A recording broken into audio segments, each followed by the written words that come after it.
Hello friends, welcome to my channel more education junction. Friends, मैं हूं अंजुश्री मिश्रा और चलिए आज हम ईवीएस के 38 क्वेश्चन लेके आए हुए हैं जो किसी न किसी एग्ज़ाम में आए हुए हैं। ठीक है फ्रेंड्स, तो चलिए स्टार्ट करते हैं। Question number first. तो क्वेश्चन नंबर फर्स्ट दिया गया है, वह देखिए कि 71% पृथ्वी का तल ढका हुआ है। जो 71% जो है पृथ्वी का तल ढका हुआ है, किससे ढका हुआ है फ्रेंड्स? यह ढका हुआ है भूमि से, हवा से, जल से या फिर कोयले से। तो इसका जो राइट ऑप्शन होगा 71% जल से ढका हुआ है और भूमि से 29% पृथ्वी ढकी हुई है, पृथ्वी का तल ढका हुआ है। चलिए नेक्स्ट क्वेश्चन पर आते हैं। Question number 2। क्वेश्चन नंबर 2 में देखते हैं वायु प्रदूषण का कारण है। तो देखिए वायु प्रदूषण का कारण क्या है फ्रेंड्स? तो क्या कीटनाशक है, या बी सीवेज है, या सी धुआं है, या ध्वनि विस्तारक है। तो इसका जो राइट ऑप्शन होगा फ्रेंड्स वह होगा धुआं। धुआं जो है वह वायु प्रदूषण का कारण है। नेक्स्ट क्वेश्चन पर आते हैं। नेक्स्ट क्वेश्चन देखिए, निम्न में से कौन अम्ल वर्षा का वृहद प्रदूषक है? तो निम्न में से जो है वह कौन वर्षा का अम्ल वर्षा, ठीक है ना फ्रेंड्स। अम्ल वर्षा के कारण ही फ्रेंड्स जो है ताजमहल है उसका रंग जो है वह पीला पड़ रहा है। ठीक है, तो जो अम्ल वर्षा होती है, अम्ल वर्षा का वृहद प्रदूषक क्या है?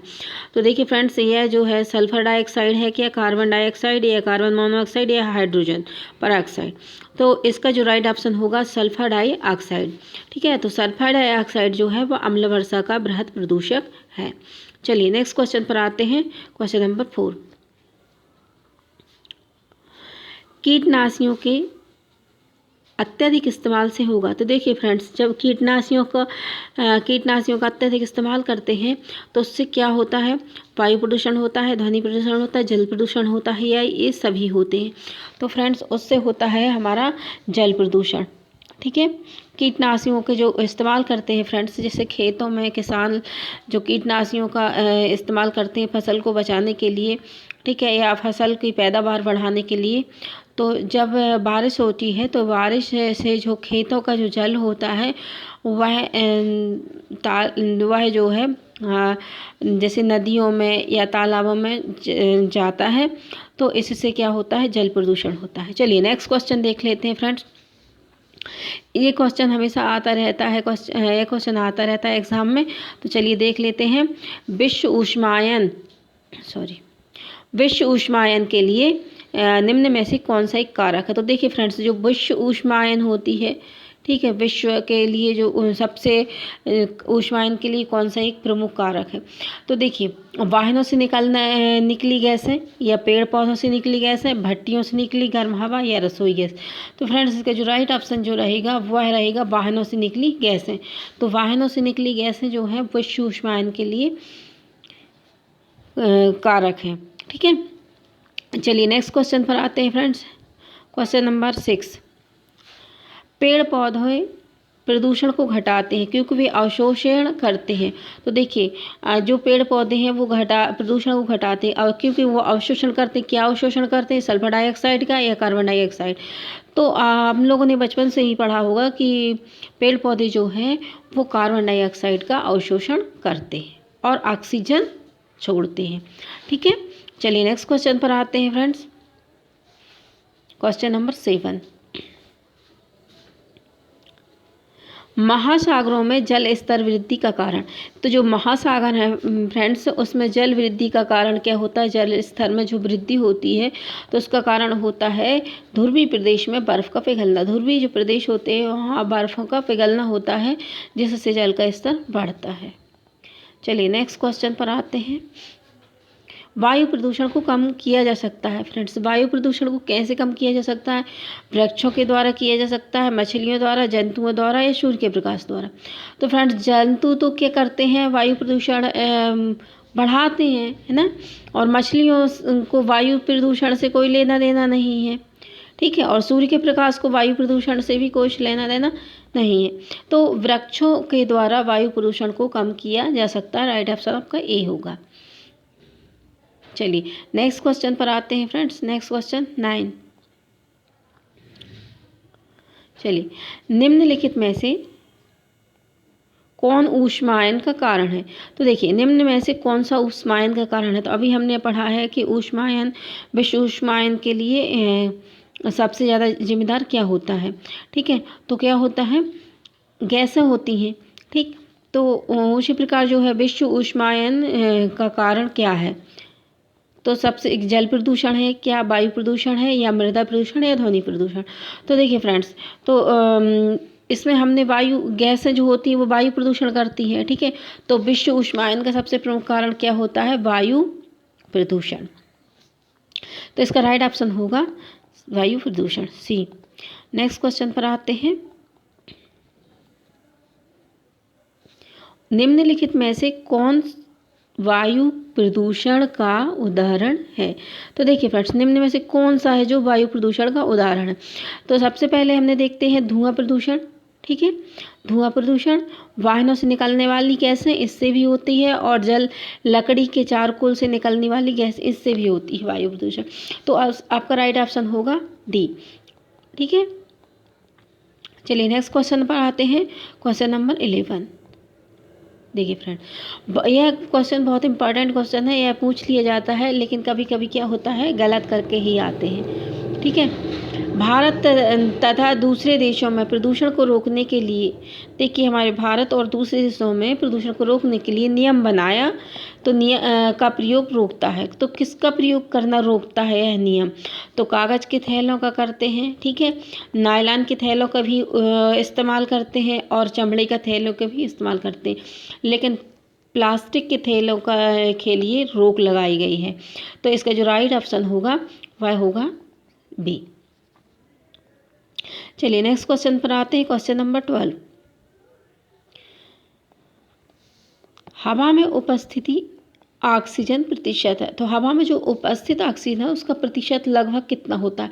तो फ्रेंड्स, ये तो सबको पता होगा कि उसका प्रतिशत होता है 1% होता है हवा में ऑक्सीजन का प्रतिशत। चलिए नेक्स्ट क्वेश्चन पर आते हैं। Question number 13। निम्नलिखित में से कौन पर्यावरण के लिए हानिकारक है? तो देखिए फ्रेंड्स, पर्यावरण के लिए कौन हानिकारक? तो आंसर देखिए आप, कागज़ है क्या, कपड़ा, धातु, या प्लास्टिक? तो फ्रेंड्स, ये इसका जो राइट ऑप्शन होगा वह जाएगा डी पर जाएगा, क्योंकि प्लास्टिक जो है पर्यावरण के लिए हानिकारक है। और क्योंकि कागज़ जो है वो डिस्ट्रॉय हो जाता है, कपड़ा भी डिस्ट्रॉय हो जाता है। ठीक है, और जो प्लास्टिक जो होता है वह भूमि के लिए भी हानिकारक होता है, और यह वर्षों तक डिस्ट्रॉय नहीं हो पाता है। चलिए नेक्स्ट क्वेश्चन पर आते हैं। Question number 14। हरित गृह प्रभाव के द्वारा पृथ्वी कौन सा रेडिएशन होता है? तो हरित गृह प्रभाव के द्वारा पृथ्वी पर कौन सा रेडिएशन होता है? तो देखिए फ्रेंड, ऑप्शन देखिए कि यूवी रेडिएशन, या गामा रेडिएशन, एक्स किरण रेडिएशन, या इंफ्रारेड रेडिएशन। तो फ्रेंड्स, यह होता है यूवी रेडिएशन, या इसको बोलते हैं पराबैंगनी किरण। ठीक है, चलिए नेक्स्ट क्वेश्चन पर आते हैं। Question number 15। निम्नलिखित में से कौन सा वैश्विक तापन के लिए जिम्मेदार है? तो देखिए, वैश्विक तापन के लिए कौन सा जो है वह जिम्मेदार है? ठीक है, या कौन सी गैस जो है जिम्मेदार है?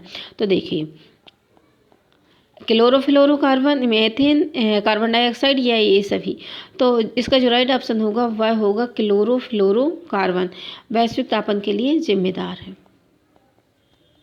चलिए नेक्स्ट क्वेश्चन पर आते हैं। क्वेश्चन नंबर 16 पर आते हैं। निम्नलिखित में से कौन सी एक ग्रीन हाउस गैस है? तो देखिए फ्रेंड्स, कौन सी एक ग्रीन हाउस गैस है? सल्फर ऑक्साइड है, ऑक्सीजन, आर्गन, या मीथेन? तो फ्रेंड्स, इसका जो राइट ऑप्शन जाएगा वह जाएगा डी पर। तो मीथेन जो है यह ग्रीन हाउस गैस है। चलिए नेक्स्ट क्वेश्चन पर आते हैं। Question number 17। किस नदी के प्रदूषण स्तर की माप की जाती है? तो किसी नदी के प्रदूषण स्तर की माप की जाती है, किससे की जाती है फ्रेंड्स? एटीपी से की जाती है, एसटीपी से, या बीओटी से, या फिर डब्ल्यूपीएल से? तो इसका जो राइट ऑप्शन होगा वह होगा बीओटी। ठीक है। तो BOD से जो है वह वायु नदी प्रदूषण के स्तर की माप की जाती है। कुछ जो नदियों में जो प्रदूषण होता है उसकी माप की जाती है इससे। चलिए नेक्स्ट क्वेश्चन पर आते हैं फ्रेंड्स। क्वेश्चन नंबर आते हैं 18।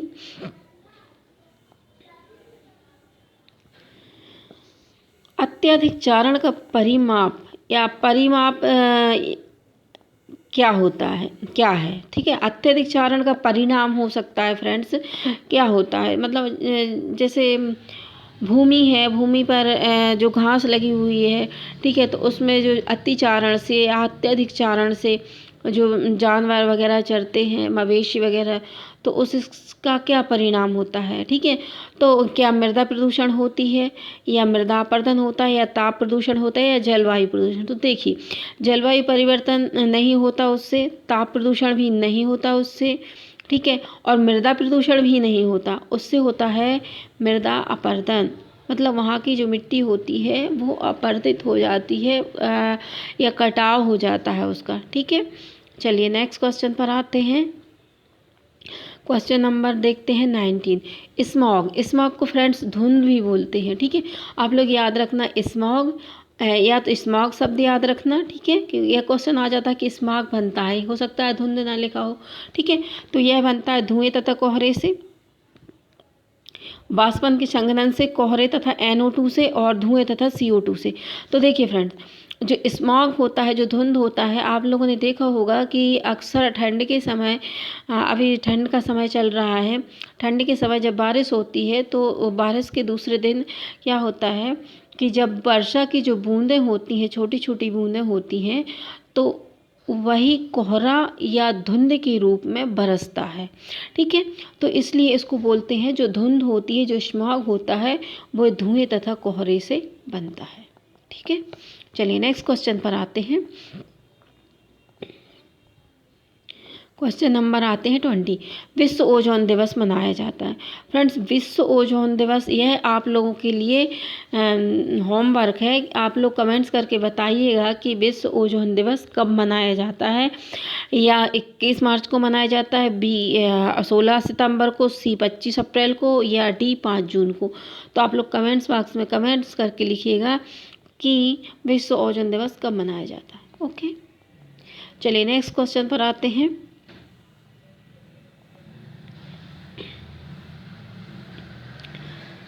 Question number 21।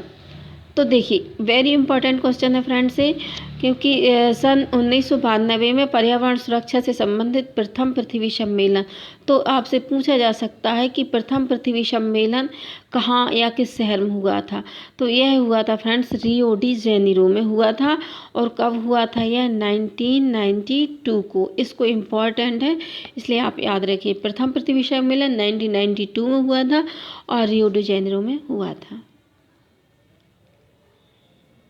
चलिए नेक्स्ट क्वेश्चन देख लेते हैं फ्रेंड्स। नेक्स्ट क्वेश्चन में आता है 22। भारत की जलवायु परिवर्तन पर प्रथम राष्ट्रीय क्रिया योजना प्रकाशित हुई थी। तो जो प्रथम राष्ट्रीय क्रिया योजना प्रकाशित हुई थी वह हुई थी फ्रेंड्स 2008 में। वेरी इंपॉर्टेंट क्वेश्चन है, इसलिए सन वगैरह क्वेश्चन में एग्जाम में पूछ लिए जाते हैं, तो आप इनके सन भी याद करके रखिएगा। चलिए नेक्स्ट क्वेश्चन पर आते हैं। Question number 23। निम्नलिखित में से वह कौन सा प्राणी है जिसे खुरपका रोग हो सकता है? तो देखिए फ्रेंड्स, खुरपका रोग देखो पशुओं को होता है, पता है। ठीक है, पशु और भेड़, भेड़ भी पशु में आती है इसलिए भेड़ को भी होता है। ठीक है, पशु और सुअर, सुअर को भी होता है। इसलिए आपका जो राइट ऑप्शन रहेगा, पशु, भेड़ और सुअर तीनों को ही खुरपका रोग होता है। तो खुरपका रोग क्या कहलाता है फ्रेंड्स कि जो जानवरों के जो पैर होते हैं, जो खुर होते हैं, उनमें बरसात के समय में क्या होते हैं, कीड़े लग जाते हैं। ठीक है, बहुत ज़्यादा कीड़े लग जाते हैं, तो वो कीड़े यदि मतलब ना निकाले जाए तो पशुओं की मृत्यु भी हो जाती है उससे, खुरपका रोग से। ठीक है फ्रेंड्स, चलिए नेक्स्ट क्वेश्चन पर आते हैं। 24 क्वेश्चन, अलेक्जेंडर फ्लेमिंग का नाम किस खोज से संबंधित है? तो फ्रेंड्स बताइए कि अलेक्जेंडर फ्लेमिंग जो है उनका जो नाम है वह किस खोज से संबंधित है? तो देखिए फ्रेंड्स, उनका जो नाम है वह पेनिसिलिन से संबंधित है। अलेक्जेंडर ने पेनिसिलिन की खोज की थी। ठीक है फ्रेंड्स, तो चलिए नेक्स्ट क्वेश्चन पर आते हैं। विटामिन बी की कमी से होता है? तो देखिए 25 का जो है विटामिन बी की कमी से कौन सा रोग होता है? तो देखिए जो स्कर्वी जो होता है यह तो विटामिन सी की कमी से होता है ना, डर्मेटाइटिस और बेरीबेरी और फाइनोडर्मा। तो देखिए फ्रेंड्स, बेरीबेरी जो रोग होता है वह जो होता है विटामिन बी की कमी से होता है, तो इसका राइट ऑप्शन जाएगा बी पर। तो देखिए विटामिन बी की कमी भी विटामिन B1, यदि आपसे पूछा जाए कि विटामिन बी जो पूछ ली कि विटामिन B1 या B2 दे दिया जाए, ठीक है, तो B1 या B2 किसकी कमी से बेरीबेरी रोग होता है? तो आप लगा सकते हो आंसर कि विटामिन B1 की कमी से। ठीक है फ्रेंड्स, तो किसी भी चीज़ के बारे में जो जानकारी रहनी चाहिए वह पूरी जानकारी होना चाहिए, फुल नॉलेज होना चाहिए, ताकि जब ही आप क्वेश्चन ठीक करके आ सकते हैं। चलिए नेक्स्ट क्वेश्चन पर देखिए, क्वेश्चन नंबर 26। देखिए फ्रेंड्स, ये एक क्वेश्चन भी बहुत इंपॉर्टेंट क्वेश्चन है जो 26 क्वेश्चन है। चलिए देख लेते हैं। ग्रेव का रोग किस कारण से होता है? ग्रेव जो रोग होता है वह गले में होता है। ठीक है, तो यह किससे होता है ग्रेव का रोग? थायमस की अतिसक्रियता से, थायराइड की अतिसक्रियता से, या थायमस की अल्पसक्रियता, या थायराइड की अल्पसक्रियता? तो फ्रेंड्स ये होता है थायमस की अतिसक्रियता के कारण ग्रेव का रोग होता है। ठीक है, चलिए नेक्स्ट क्वेश्चन पर आते हैं।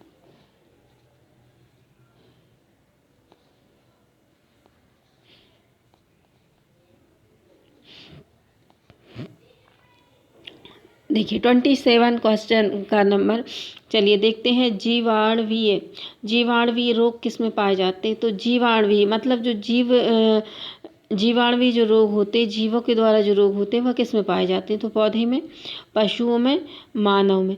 तो फ्रेंड्स यह क्योंकि सभी जीव हैं, ठीक है, जैसे पौधों में भी कीड़े लगते हैं, है ना, पशुओं में भी रोग होते हैं, ठीक है, और मानव में भी क्या होते हैं? रोग होते हैं।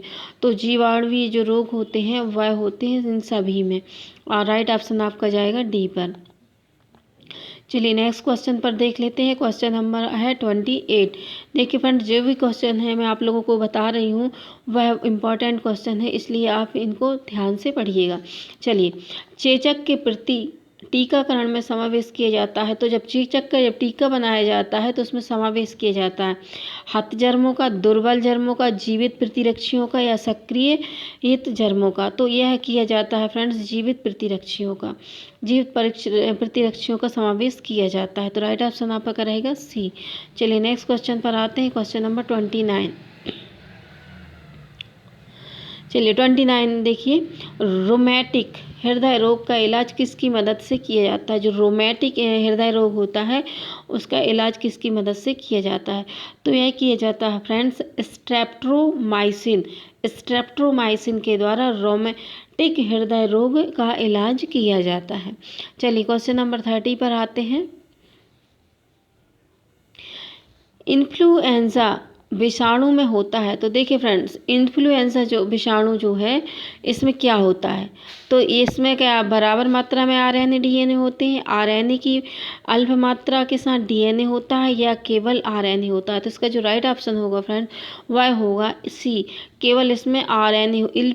इन्फ्लुएंजा विषाणु में केवल आरएनए होता है। ठीक है, चलिए नेक्स्ट क्वेश्चन पर आते हैं।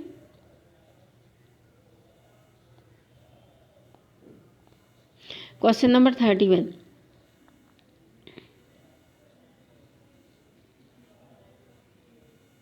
क्वेश्चन नंबर 31 में देखते हैं, जुकाम पैदा किया जाता है। तो देखिए फ्रेंड्स, जो जुकाम होता है, सर्दी जुकाम जो होते हैं ना, तो यह होता है वायरस के द्वारा। जुकाम किसके द्वारा होता है? वायरस के द्वारा होता है। चलिए नेक्स्ट देखते हैं 32। देखिए, निंद्रा जो रोग किसके द्वारा होता है? तो इसमें पूछा गया है आपसे कि निंद्रा जो रोग होता है, निंद्रा रोग होता है, यह किसके कारण होता है? इसमें क्या होता है? कि जो मनुष्य होता है वो क्या हमेशा नींद में रहता है, सोता रहता है। ठीक है, तो इसका जो राइट ऑप्शन होगा टेपेनोसोमा। इसमें जो राइट ऑप्शन होगा सोमा। टेपेनोसोमा में क्या होता है, रोग होता है जो जिसमें व्यक्ति क्या होते हैं, नींद में रहता है, निंद्रा में रहता है। ठीक है, चलिए नेक्स्ट क्वेश्चन पर आते हैं। क्वेश्चन नंबर 33, बर्ड फ्लू पैदा करने वाले, एक मिनट, बर्ड फ्लू पैदा करने वाले H5N1 वायरस सबसे पहले पता कहाँ चला था या कब चला था, किस सन में चला था? तो यह चला था 1997 में पता चला था H5N1 वायरस का पता सबसे पहले। ठीक है, चलिए नेक्स्ट क्वेश्चन पर आते हैं। क्वेश्चन नंबर 34, चेचक होने का कारण। तो चेचक किसके कारण होता है? तो फ्रेंड्स ये होता है हमारा वेरियोला वायरस के कारण चेचक होता है। वेरियोला जो वायरस होता है उसके कारण क्या होता है, चेचक होता है। फ्रेंड्स चेचक में क्या होता है, शरीर में बड़े बड़े फफोले पड़ जाते हैं और वो समय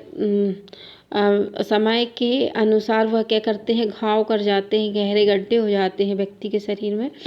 तो और यह जो होता है वेरियोला वायरस के कारण होता है। ठीक है, चलिए नेक्स्ट क्वेश्चन पर आते हैं। क्वेश्चन नंबर 35 में देख लेते हैं, जीवाणु या बैक्टीरिया। जीवाणु भी बोलते हैं इसको और बैक्टीरिया भी बोलते हैं। तो जीवाणु से कौन सी बीमारी पैदा होती है? तो देखिए फ्रेंड्स, जीवाणु जो होते हैं उनसे मलेरिया तो होता नहीं है, ना एड्स होता है। ठीक है, तो जो जीवाणु जो होते हैं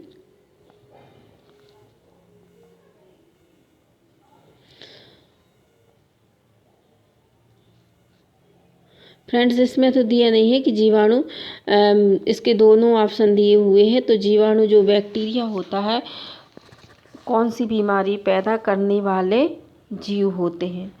तो इससे फ्रेंड्स होता है, हमने यक्षमा होता है जीवाणु से, एक मिनट, जीवाणु से क्या होता है, यक्षमा रोग होता है। और तपेदिक होती है, इसी को तपेदिक भी बोलते हैं। और इसी को क्या बोलते हैं, टीवी। ठीक है, तो जो टीवी जीवाणु से होता है, टीवी जो रोग होता है वह किससे होता है, जीवाणु से। इसको तपेदिक भी बोलते हैं और एक्जिमा भी बोलते हैं। ठीक है फ्रेंड्स, चलिए नेक्स्ट क्वेश्चन पर आते हैं।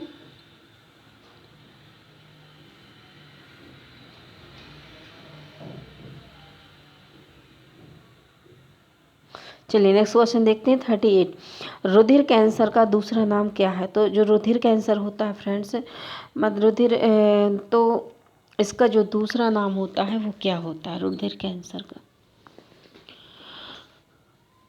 तो लास्ट क्वेश्चन है फ्रेंड्स, रुधिर कैंसर का दूसरा नाम होता है ल्यूकीमिया। ल्यूकीमिया के द्वारा क्या होता है, रुधिर कैंसर। रुधिर कैंसर को क्या बोलते हैं, ल्यूकेमिया बोलते हैं। ठीक है फ्रेंड्स, तो चलिए आज का वीडियो यही ख़त्म करते हैं। 38 क्वेश्चन आपके लास्ट क्वेश्चन था। जो भी आज नए जुड़े हुए हैं स्टूडेंट, वह मेरे चैनल को लाइक करें, शेयर करें और सब्सक्राइब करें और शेयर करें, ताकि जो दूसरे लोग हैं, जो दूसरे स्टूडेंट हैं, वह उनको इसका लाभ मिल सके। तो चलिए फिर मिलते हैं आपको नेक्स्ट वीडियो में। जय हिंद, जय भारत।